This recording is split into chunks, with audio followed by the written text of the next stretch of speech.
भारत एक और पड़ाव पार। नमस्कार दोस्तों। तो भारत दुनिया के चौथे नंबर की इकोनॉमी बन गए।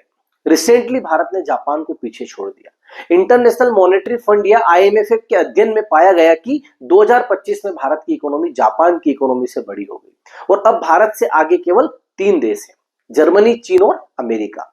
भारत ने ब्रिटेन को 2022 में पीछे छोड़ा और वर्ल्ड जीडीपी में 5वें नंबर पर पहुंच गए। लेकिन क्या आप जानते हैं कि भारत 2010 में कहां था, 2007 में कहां था, 1991 में कहां था, 1981 में कहां था और कहां था भारत 1947 में अर्थात आजादी के समय, या फिर ईयर 1000 में मुगलों के आने से पहले, या फिर ईसा के जन्म के समय में अर्थात गुप्त और मौर्य काल में। चार्ट पर नजर डालने से समझ ही जाएंगे कि जर्मनी हमसे थोड़ा सा ही आगे है। विशेषज्ञों की माने तो कुछ ही सालों में, बल्कि 3-4 सालों के अंदर ही भारत जर्मनी से भी बड़ी इकोनॉमी हो जाएगा और उसके बाद जो फासला है वो बहुत बड़ा है। चीन की इकोनॉमी हमसे 4 या 5 गुना है और अमेरिका की इकोनॉमी हमसे 7 गुना है। तो सबसे पहले बात करते हैं जापान की। जापान को भारत ने पीछे छोड़ दिया और इसी देश का सबसे बड़ा योगदान है भारत को चौथे नंबर की इकोनॉमी बनाने में। भारत की जीडीपी तो लगातार बढ़ी रही है और भारत की ग्रोथ रेट भी लगातार 6% से ऊपर है। लेकिन इस कारण भारत ने जापान को पीछे नहीं छोड़ा है। भारत ने जापान को इसलिए पीछे छोड़ा है क्योंकि जापान की इकोनॉमी लगातार ही सिकुड़ती जा रही है, अर्थात जापान का जीडीपी गिरता जा रहा है। 1995 में जापान का जीडीपी $5.33 ट्रिलियन था, जो कि 2023 में घटते घटते $4.21 ट्रिलियन हो गया और अब तो $4.185 ट्रिलियन रह गई है। इसी दौरान अर्थात 1995 से 2023 के बीच कामकाजी लोगों की सैलरी 11% से गिर गई और उसी के साथ जापान में कीमतें भी गिरती गई। कुछ लोगों को जानकर आश्चर्य होगा कि जापान में कीमतें गिर रही हैं, अर्थात जो सामान आज 100 रुपीस का मिल रहा है वह कल जाकर 99 या 98 रुपीस का मिलेगा और अगले साल वह 96 या 97 रुपीस का हो जाएगा। इकोनॉमी की भाषा में इसे डिफ्लेशन कहते हैं। जापान के घटते हुए जीडीपी का एक प्रमुख कारण है कि वहां की पॉपुलेशन घट रही है। सन 2008 से जापान की पॉपुलेशन घट रही है, अर्थात अब जापान में मौतें ज्यादा हो रही है और नए बच्चे कम पैदा हो रहे हैं। इकोनॉमी के लिए दिक्कत की बात यह है कि जापान में बूढ़े लोगों की संख्या बढ़ रही है, अर्थात कामकाजी लोगों की संख्या घट रही है। जापान की पॉपुलेशन तो 2008 से घटना चालू हुई, लेकिन वर्किंग एज पॉपुलेशन उससे पहले से ही घट रही है। जापान ने सन 2000 में 68% लोग कामकाजी थे, लेकिन सन 2022 में 59% लोग ही कामकाजी हैं और इसका सीधा सा कारण है कि यह बूढ़े लोगों की संख्या बढ़ रही है या 65 ईयर्स से ऊपर के आयु के लोगों की संख्या बढ़ गई है और इसका दोहरा दुष्परिणाम होता है। एक तो काम करने वाले लोगों की संख्या घट रही है, दूसरा काम करने वाले लोगों को बूढ़े लोगों की सेवा में लगना पड़ रहा है। वह कोई प्रोडक्शन एक्टिविटीज में नहीं लगे हैं। संक्षेप यह है कि हमने जापान को पीछे नहीं छोड़ा है, बल्कि जापानी स्वयं पीछे खिसक गया है। दूसरी बात, लेकिन हमारी इकोनॉमी अपने आप में किस हालत में है? आपने अखबारों में यह तो पढ़ लिया होगा कि भारत जीडीपी रैंकिंग में चौथी पोजीशन पर पहुंच गया है, लेकिन शायद यह नहीं पढ़ा होगा कि भारत परचेसिंग पावर पैरिटी में तीसरे नंबर पर है। परचेसिंग पावर पैरिटी में जीडीपी के साथ साथ उस देश में चीजों की कीमतें और उस देश की सैलरी को भी कंसिडर किया जाता है और इसके आधार पर यह तय होता है कि उस देश में या उस देश के पास कुछ भी काम कर गुजरने की कितनी क्षमता है, कितनी कैपेसिटी है। इस मामले में हम जर्मनी से आगे हैं, लेकिन अभी भी चीन और अमेरिका से काफी पीछे हैं। यह तो रिपीट करने की कोई जरूरत नहीं। जिस प्रकार 2025 में भारत चौथे नंबर पर पहुंचा, उसी प्रकार 2021 में भारत ब्रिटेन को पीछे छोड़ते हुए 5वें नंबर पर पहुंचा था। 2014 तक भारत 10वें नंबर पर था। चार्ट पर नजर डालने से यह भी स्पष्ट हो जाएगा कि 1981 में भी भारत की जीडीपी रैंकिंग 11 पोजीशन पर थी, जो 1991 में 17 पोजीशन तक खिसक गई। भारत की जीडीपी किसी जमाने में विश्व में टॉप पर थी, अर्थात जब भारत का स्वर्णिम काल था, मौर्य काल और गुप्त काल, उस समय भारत विश्व जीडीपी में टॉप पर था, जो कि आपको संयुक्त ग्राफ से स्पष्ट हो ही जाएगा। उसके बाद से भारत की जीडीपी में लगातार गिरावट दर्ज की गई, क्योंकि भारत में राजनीतिक एकता नहीं रही। भारत पर अलग अलग हिस्सों में अलग अलग रजवाड़ों का राज्य हो गया। उसके बाद भारत पर विदेशी आक्रमणों की बाढ़ आ गई। मोहम्मद गोरी, महमूद गजनी, उसके बाद मुगल आक्रमण। मुगल काल में थोड़ी स्थिरता जरूर आई, लेकिन मुगल काल का जीडीपी भी गुप्त काल के जीडीपी के मुकाबले काफी कम था। अवध ओझा और विकास दिव्यकीर्ति जैसे लोग यह तो जरूर बता देते हैं कि मुगल काल में भारत की जीडीपी कितनी अच्छी थी, लेकिन यह नहीं बताते कि जीडीपी गुप्त काल के मुकाबले काफी कम थी और यह भी नहीं बताते कि मराठा काल में अर्थात पेशवाओं के राज में भारत की जीडीपी मुगल काल से अधिक थी। उसके बाद भारत पर अंग्रेजों का राज्य हो गया और भारत की इकोनॉमी गिरती चली गई। अंग्रेजों का उद्देश्य भी भारत को चूसना और इंग्लैंड का पोषण करना था। नंबर 3, अब कुछ बात करते हैं विघ्न संतोषियों की। कुछ लोगों को ग्लास हमेशा आधा खाली भरा हुआ दिखता है। जैसे ही यह खबर आई कि भारत विश्व जीडीपी में चौथे नंबर पर पहुंच गया है, वैसे ही नुक्ताचीनी करने वाले कुछ लोगों ने, नेगेटिव एटीट्यूड रखने वाले कुछ लोगों ने बताया कि पर कैपिटा जीडीपी में तो काफी पीछे हैं, और यह बात सत्य नहीं, अर्ध सत्य है। अंग्रेजों की गुलामी के दौरान तो भारत का पर कैपिटा जीडीपी बढ़ पाया नहीं बढ़ पाया यह समझ में आने वाली बात है, लेकिन अंग्रेजों के जाने के बाद भी, अर्थात नेहरू के जमाने में भी भारत का पर कैपिटा जीडीपी या प्रति व्यक्ति आय नहीं बढ़ पाई। इसका सीधा सा कारण नेहरू का कम्युनिज्म के प्रति अंधा आकर्षण था। नेहरू को बिजनेस और प्रॉफिट पाप लगता था। अब यदि कोई व्यापार करने में मुनाफा नहीं कमाएगा तो व्यापार करेगा ही क्यों, और यदि व्यापार धंधा नहीं करेगा तो जीडीपी बढ़ेगी कैसे? जीडीपी नहीं बढ़ेगी तो पर कैपिटा जीडीपी या प्रति व्यक्ति आय बढ़ेगी कैसे?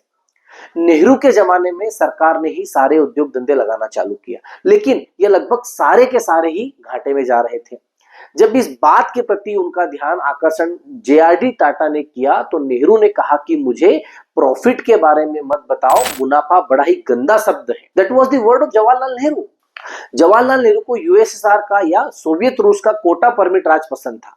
भारत के प्रसिद्ध उद्योगपति जेआरडी टाटा ने एक बार कहा था, मैं यही तय नहीं कर पाता हूं कि मुझे कितना लोन लेना है, कितने शेयर इशू करना है, शेयरों की कीमत क्या रखना है, मुझे शेयरों पर बोनस कितना देना है, डिविडेंड कितना देना है, यहां तक कि मैं यह भी नहीं कर सकता कि मैं अपने वर्कर्स को सैलरी कितनी दूं और अपने मैनेजर को कितनी सैलरी दूं। और ऐसी अवस्था में इकोनॉमिक प्रोग्रेस संभव थी ही नहीं, और वही हुआ, भारत की इकोनॉमी पिछड़ती चली गई। नंबर 4, अब बात करते हैं कि भारत की इकोनॉमी ने कब से करवट लेना शुरू किया और किस प्रकार से नई ऊंचाइयों को छूना प्रारंभ किया। दोस्तों, नेहरू के साये से निकलकर देश की बागडोर पर जब से इंदिरा गांधी की पकड़ मजबूत हुई, तब से देश में आर्थिक सुधार भी चालू हुआ और पर कैपिटा जीडीपी या प्रति व्यक्ति आय भी बढ़ने लगी।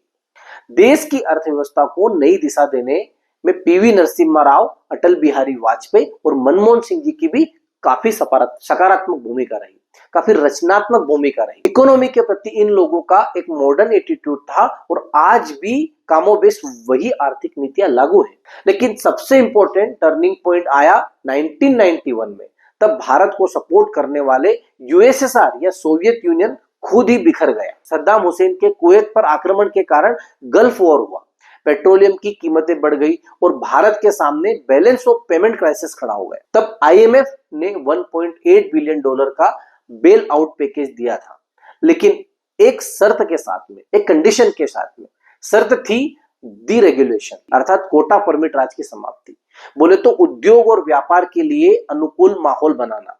इसे इकोनॉमिक की भाषा में ईज ऑफ डूइंग बिजनेस कहते हैं, और यह उपलब्धि है मोदी सरकार की, जिसके बारे में बहुत कम चर्चा की जाए। मोदी सरकार ने उद्योगों, बिजनेस और स्टार्टअप के लिए अनुकूल माहौल बनाया, और इसके बारे में आंकड़े खुद ही बोल रहे हैं। साथ में दिए हुए चार्ट खुद ही बता रहे हैं कि किस प्रकार मोदी सरकार आते ही, अर्थात सन 2014 से 2019 के बीच भारत की ease of doing business ranking में 79 पोजीशन का जबरदस्त इंप्रूवमेंट हुआ। यूपीए सरकार के 10 सालों में भारत की पोजीशन 116 से गिरते हुए 142 तक पहुंच गई, जो आज 63rd पोजीशन पर है। और इसमें भी अभी और सुधार की गुंजाइश तो है ही। इससे भी गौर करने लायक है कि भारत के 7 राज्य अग्रणी, पंजाब, हरियाणा, गुजरात, तेलंगाना, आंध्र प्रदेश, कर्नाटक और तमिलनाडु। दूसरा टर्निंग पॉइंट आया सन 2014 में, जब भारत की जीडीपी ग्रोथ की रेट 6.4 पर पहुंची, जो कि पिछले साल में 5.5% की। 2015 और 2016 में ग्रोथ रेट 7.5% और 8% रही, जो कि चीन से भी अधिक थी। 1990 के बाद पहली बार ऐसा हुआ कि भारत की ग्रोथ रेट चीन से बड़ी थी। चीन इस समय 6.9% की ग्रोथ रेट पर था। सन 2007 में भारत ने $1 ट्रिलियन के बेंचमार्क को छुआ। उसके बाद अगले 7 सालों में भारत की इकोनॉमी $2 ट्रिलियन पर पहुंच गई। अगले 7 सालों में फिर से भारत की इकोनॉमी में $1 ट्रिलियन का इजाफा हुआ, अर्थात भारत 3 ट्रिलियन की इकोनॉमी बन गया। यह हुआ सन 2021 में। हालांकि थोड़ी देर लग गई, क्योंकि बीच में कोरोना काल की आर्थिक प्रगति की गति धीमी हो गई। लेकिन इसके बाद भारत ने फिर से तेजी से चाल पकड़ी और केवल 4 सालों के अंदर ही भारत $4.2 ट्रिलियन पर पहुंच गया। ये काफी अच्छी प्रगति है, लेकिन यही आनंद महिंद्रा की माने, जो कि एक इंडस्ट्रियलिस्ट ही है नहीं, सोशल इन्फ्लुएंसर भी है, तो हमें असंतुष्ट बने रहना चाहिए। अर्थात हमारे प्रोग्रेस से हमें खुश तो होना चाहिए, पर हमें रुकना और ठंडा नहीं पड़ना चाहिए। नंबर 5, तो अब हमें आगे बढ़ने के लिए क्या करना जरूरी है। भारत को $1 ट्रिलियन की इकोनॉमी बनने में आजादी के बाद 60 वर्ष लग गए थे। यह मंजिल भारत ने 2007 में प्राप्त की। उसके बाद 7 साल में भारत 2 ट्रिलियन की इकोनॉमी बन गया। 2021 में भारत 3 ट्रिलियन की इकोनॉमी बन गया। केवल 4 साल में 4 ट्रिलियन के पार पहुंच गए।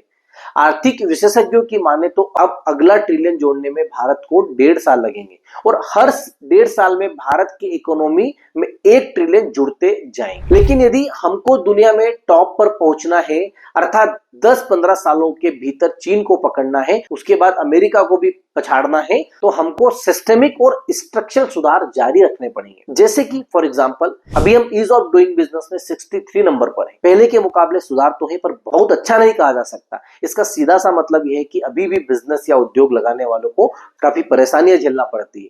नंबर 2, दूसरा हमारा बोटलनेक है स्किल डेवलपमेंट, अर्थात स्किल लेबर की कमी। हमारे पिछले वीडियो में हम बता ही चुके हैं कि ड्राइवर से लेकर वेल्डर तक जॉब्स की कोई कमी नहीं है। इकोनॉमी एक्सपेंड होगी तो केवल सॉफ्टवेयर इंजीनियर के जॉब्स नहीं खुलेंगे, इस टाइप के स्किल्ड वर्कफोर्स की भी जरूरत पड़ेगी, जिनकी कमी उद्योग धंधों में पड़ रही है। आज की तारीख में नौकरियों की कोई कमी नहीं है, लेकिन स्किल्स की कमी जरूर है। नंबर 3, तीसरा हमको कृषि सुधार पर ध्यान देना होगा। राजनीतिक स्वार्थ और जमींदार किसानों ने कृषि सुधार कानून को लागू नहीं होने दिया। यह छोटे किसानों और हमारी इकोनॉमी के लिए अच्छा नहीं हुआ। चौथा है लॉजिस्टिक कास्ट को कम करके डेवलप्ड कंट्रीज के लेवल पर लाना, जिससे कि हमारा कास्ट ऑफ प्रोडक्शन घट सके। हालांकि इसके लिए सरकार काफी प्रयत्नशील। डेडिकेटेड फ्रेट कॉरिडोर DFC के अलावा नेशनल हाईवेज की लंबाई भी बढ़ाई जा रही है। नंबर 5 और last but not the least, जब नारायण मूर्ति जैसे लोग कहते हैं कि हमें 70 घंटे प्रति सप्ताह काम करना चाहिए, तो कुछ लोगों को बड़ा बुरा लगता है। लेकिन यदि जर्मनी, जापान, चीन या यहां तक कि USA के लोग भी इतनी मेहनत नहीं करते, तो उनका देश इतना आगे नहीं बढ़ता। यदि हमारे जवान देश की रक्षा के लिए खून बहाने से नहीं कतराते, तो देश की प्रोग्रेस के लिए हमें पसीना बहाने से बचने का कोई बहाना नहीं ढूंढना चाहिए। दोस्तों, बहुत कुछ हमने वीडियो में बताया, शायद आपको पसंद भी आए, और कमेंट में जरूर बताइए हमारा वीडियो आपको कैसा लगा। और भी ऐसे वीडियोस के लिए हमको लाइक, शेयर और सब्सक्राइब कीजिए।